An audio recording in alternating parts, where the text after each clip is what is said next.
नमस्कार, केबी मराठी न्यूजमध्ये आपणा सर्वांचे स्वागत.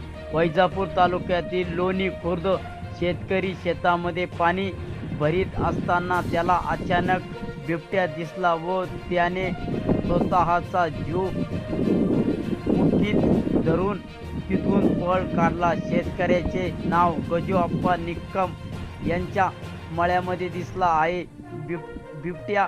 तरी सर्व शेतकऱ्यांनी सावधान राहावे, आपली व आपल्या जनावरांची काळजी घ्यावी. मी केबी मराठी न्यूजसाठी संदीप गायके, वैजापूर. नमस्कार, मी जगदीश निकम, लोणी खुर्द. आज दुपारी आमच्या शेतामध्ये आमचे बंधू पाणी भरत असताना त्यांना बिबट्या दिसला. त्यांनी ताबडतोब शेजारी असलेल्या शेतकऱ्यांना सांगितले की आमच्या शेतात बिबट्या आलेला आहे, तेव्हा सर्वांनी आपापली काळजी घ्या.